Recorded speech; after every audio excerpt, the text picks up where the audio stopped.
Welcome to our channel.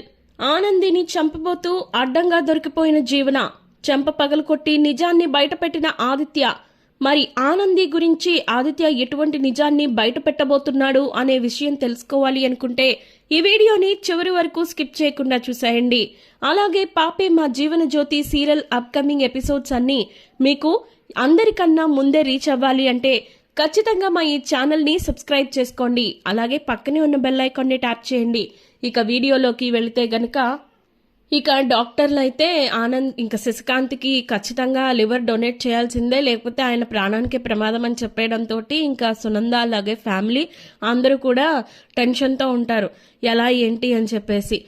అప్పుడు ఆనంది దగ్గరికి వచ్చి డాక్టర్ గారు మా మామయ్య గారికి లివర్ని నేను డొనేట్ చేస్తాను అని చెప్పి అనగానే ఒక్కసారిగా ఈ మాట విన్న ఫ్యామిలీ షాక్ అవుతారు. అలాగే సునంద ఇంకొకసారిగా కుప్పకూలిపోతుంది. ఆ మాటకి సరే అమ్మా రండి మీకు టెస్టులు చేస్తాము అని చెప్పేసి ఆనందం తీసుకెళ్ళిపోతారు. సునంద ఏమో ఏడుస్తూ ఉంటుంది. ఆదిత్య ఏమో ఎందుకమ్మా ఏడుస్తున్నావు, బాధపడకమ్మా, మేము ఉన్నాం కదా, మేము కాపాడుకుంటాం నాన్నని, అది ఇది అని చెప్పి అంటూ ఉంటే, లేదురా నేను చాలా పెద్ద తప్పు చేశానురా, నన్ను క్షమించండిరా, అది ఇది అని చెప్పేసి సునంద ఏడుస్తూ ఉంటుంది. ఎందుకమ్మా అలా బాధపడుతున్నావు అంటే, లేదురా నేను ఇంతకాలం ఆనందిని చాలా తప్పుగా అర్థం చేసుకున్నాను, ఆనందిని చాలా రకాలుగా కూడా బాధ పెట్టాను, కానీ ఈ రోజున అదే నా భర్త ప్రాణాలని కాపాడుతుంది. నిజంగా ఆనంది చాలా మంచిదిరా, నేను ఇన్నాళ్ళు ఎవరెవరో చెప్పుడు మాటలు విని నేను చాలా దారుణంగా బిహేవ్ చేశాను, ఈ విషయం నాకు అర్థం అవుతుంది.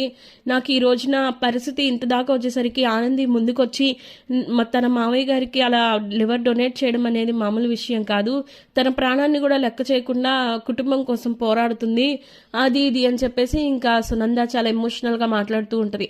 అప్పుడు ఆదిత్య అంటాడు, అవునమ్మా నువ్వు అన్నది కరెక్టే, ఆనంది చాలా మంచిదమ్మా, తనలాంటి అమ్మాయి ప్రపంచంలో ఇంకెవరు ఉండరు, అది ఇది అని చెప్పి తను కూడా ఎమోషనల్ అవుతూ ఉంటాడు. ఆదిత్య వాళ్ళ తమ్ముడు కూడా, అవునమ్మా నిజంగా నువ్వు తప్పుగానే అర్థం చేసుకున్నావు వదిన, నిన్నరాళ్ళు నేను ఎన్నోసార్లు చెప్పడానికి ప్రయత్నించాను కానీ నువ్వు నా మాట పట్టించుకోలేదు, ఇప్పుడు చూసావా వదిన ఎంత త్యాగం చేస్తుందో, తన జీవితంలోనే కాదు అసలుకి ఎవరన్నా ఇలా చేస్తారా, కన్న కొడుకులమైన మేమే ముందుకు రాలేకపోయాము ఒక క్షణము, కానీ తను ఎంత బాగా ఇచ్చేసిందో చూసావా, కుటుంబం కోసం తను ఇచ్చే ప్రయారిటీ అదమ్మా, అది ఇది అని చెప్పి అనేసరికి అవునరా నేను తప్పుగా అర్థం చేసుకున్నాను దాన్ని, నుంచి తనని అసలు బాధ పెట్టను, ఆనంది నా జీవితం, అది ఇది అని చెప్పేసి సునంద అయితే ఎమోషనల్గా మాట్లాడుతూ ఉంటే ఇవన్నీ విన్న జీవన ఏమో చాలా ఇరిటేట్ అయిపోతూ ఉంటుంది. ఆ జీవనాన్ని ఆనందిని పొగిడేసరికి అసలు తనకు కోపం వచ్చేస్తూ ఉంటుంది. సరిగ్గా అప్పుడే జీవనకి ఇందుమతి ఫోన్ చేసిందని పక్కకెళ్తే ఏంటి ఏమైంది అని అంటే, ఇదిగో ఈ ఆనంది ఉంది కదా, అది మా మామయ్య గారికి లివర్ డొనేట్ చేస్తుంది, లోపలికి తీసుకెళ్లారు టెస్టులు చేయించడానికి, అది ఇది అని చెప్పి అనేసరికి అప్పుడు ఇందుమతి తిట్టిద్ది జీవనాని, అసలు నువ్వు ఏం చేసావు నీకేమైనా అర్థమవుతుందా, నేను ముందు నుంచి చెప్తూనే ఉన్నాను జాగ్రత్తలు తీసుకో జీవనా అని, ఇప్పుడు నువ్వు ఎంత దాకా తీసుకొచ్చావో చూసావుగా, ఇప్పుడు ఆ ఆనంది అతనికి శశికాంత్కి లివర్ డొనేట్ చేసింది అంటే ఒక్కసారి ఇంట్లో దాని ఫేట్ మారిపోతుంది అని చెప్పి అంటది ఇందుమతి.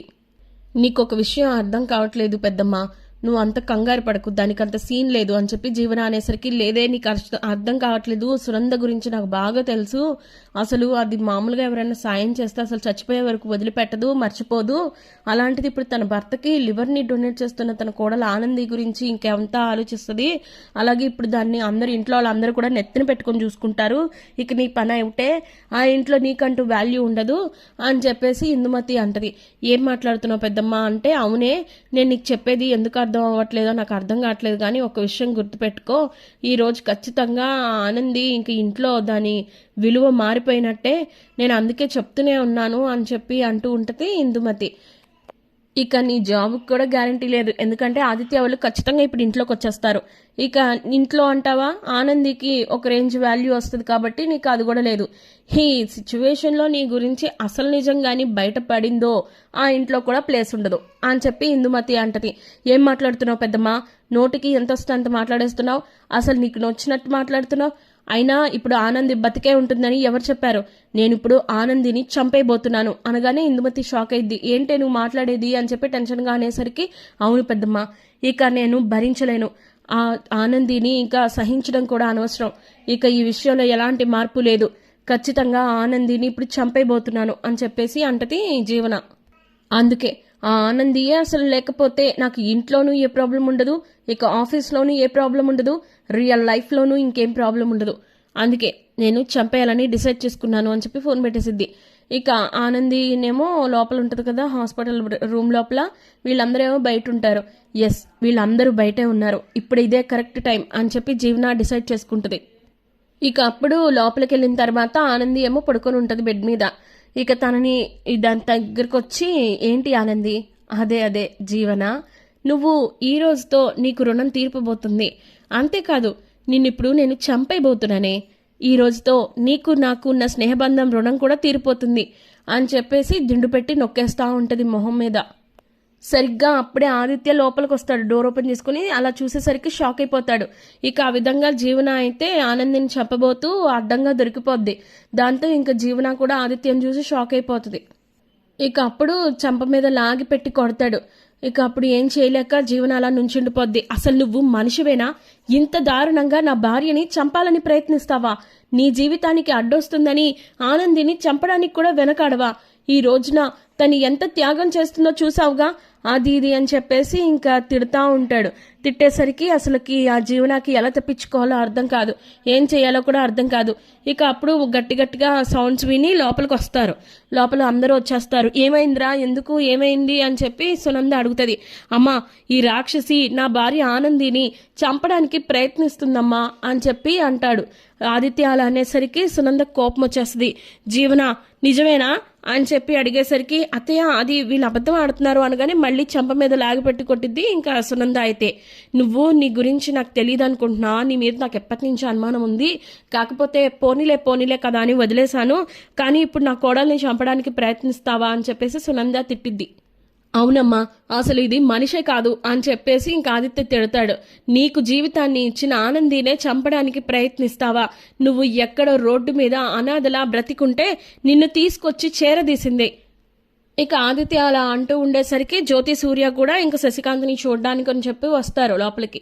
వస్తే ఇంక అప్పుడు మొత్తం ఈ మాట వింటారు. ఈ మాట విని, ఆదిత్య నువ్వేం మాట్లాడుతున్నావు, నీకు ఏమైనా అర్థమవుతుందా, అది నా కూతురు అని చెప్పి జ్యోతి అనేసరికి, ఎవరమ్మా నీ కూతురు, అసలు నీ కూతురు ఈవిడ కాదా ఎత్తయ్య అని చెప్పేసి ఆదిత్య అంటాడు. ఏం మాట్లాడుతున్నావు ఆదిత్య అంటే, అవును మీ అసలు కూతురు ఇంకెవరో కాదు ఆనందియే, ఈ జీవన అనే తన ప్లేస్లోకి వచ్చింది, ఇదంతా పెద్ద కుట్ర, మీ వెనక మీకు తెలియకుండా చాలా పెద్ద కుట్ర జరిగింది అని చెప్పి అనేసరికి ఒక్కసారిగా ఇంకా జ్యోతి సూర్య షాక్ అయిపోతారు. ఇక జీవన గురించి నిజమంతా బయటపడేసరికి ఆనందిని దగ్గర తీసుకుంటుంది జ్యోతి. ఇక జీవనాన్ని తిట్టిద్ది. ఇంకా అలాగే తన జీవితంలోకి వచ్చినందుకు చాలా చిరాకు పడుతూ ఉంటారు. ఇక అప్పుడు జ్యోతి సూర్యలకి అయితే అసలు నిజం తెలిసిపోతుంది ఆనంది గురించి, ఆనందియే తమ కన్న కూతురు అని చెప్పేసి అనేసరికి ఇంకా ఎమోషనల్ అయిపోతూ ఉంటారు.